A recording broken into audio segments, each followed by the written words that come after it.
Chess ಆಟದಂತೆ ಬದುಕು. Chess ಆಟದಲ್ಲಿ ಕಷ್ಟ ಬಂದಾಗ ಪಾರಾಗುವ ದಾರಿಗಳು ಅದರ ಪಕ್ಕದಲ್ಲೇ ಇರುವಂತೆ ಬದುಕಲ್ಲೂ ಇರುತ್ತವೆ.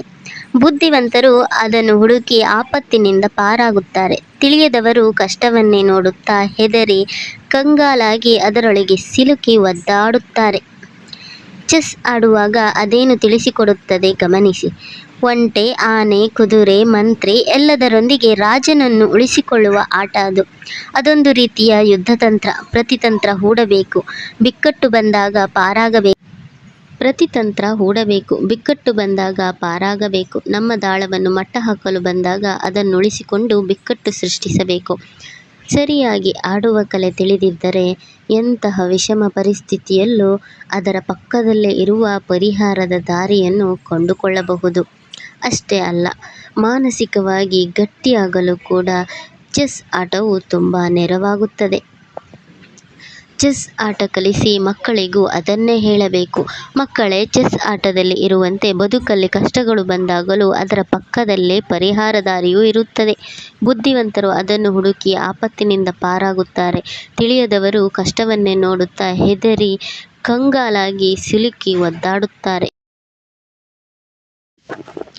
ಯಾವಾಗಲೂ ಕಷ್ಟದ ಎದುರು ಹೆದರಿ ನಿಂತುಕೊಳ್ಳಬಾರದು. ಅದನ್ನು ಪಕ್ಕಕ್ಕೆ ಸರಿಸಿ ಮುಂದಿನ ಗೆಲುವಿನ ದಾರಿಯತ್ತ ನೋಡಬೇಕು ಎಂದು ಅದೆಲ್ಲ ಮಕ್ಕಳಿಗೆ ಎಷ್ಟು ಅರ್ಥವಾಗುತ್ತದೆ ಅಂದುಕೊಳ್ಳಬೇಡಿ. ಈಗ ಅದೆಲ್ಲ ಅರ್ಥವಾಗದೇ ಹೋಗಬಹುದು. ಆದರೆ ಮುಂದೆ ಬದುಕಿನಲ್ಲಿ ಸಾಲು ಸಾಲು ಕಷ್ಟಗಳೇ ಬರಬಹುದು. ಆಗ ಒಮ್ಮೆ ನೀವು ಹೇಳಿದ ಪಾಠ ನೆನಪಿಗೆ ಬಂದರೆ ಸಾಕು, ಅವರೇ ಪರಿಹಾರವನ್ನು ಕಂಡುಕೊಳ್ಳುತ್ತಾರೆ. ಕಷ್ಟಕ್ಕೆ ಹೆದರುವುದು ಅಂದರೆ ಸೋಲುವುದು.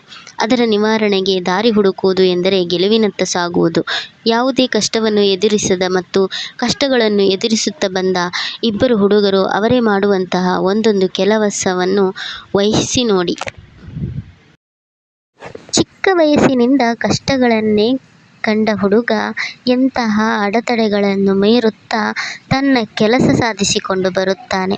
ಆದರೆ ಅನುಭವ ಇಲ್ಲದ ಹುಡುಗ ಅದನ್ನು ಹೇಗೆ ಮೀರುತ್ತಾ ತನ್ನ ಕೆಲಸ ಮಾಡುವುದು ಎಂದು ತಿಳಿಯದೆ ಅಥವಾ ಬಂದ ಅಡೆತಡೆಗಳನ್ನು ಎದುರಿಸಲಾಗದೆ ಎಡವಟ್ಟು ಮಾಡಿಕೊಂಡಿರುತ್ತಾನೆ. ನಮ್ಮ ಜೊತೆ ಮಕ್ಕಳಿಗೂ ಚಿಕ್ಕ ಪುಟ್ಟ ಕಷ್ಟಗಳನ್ನು ಎದುರಿಸುವ ಕ್ರಮ ಕಲಿಸಬೇಕು. ಪ್ರತಿ ಬಾರಿಯೂ ಹಣದಿಂದಲೇ ಕೆಲಸ ಸಾಧಿಸಲು ಆಗುವುದಿಲ್ಲ. ಸಮರ್ಥವಾಗಿ ಮಾಡುವ ಹಾಗೂ ಮಾಡಿಸುವ ಕಲೆ ತಿಳಿದಿರಲೇಬೇಕು.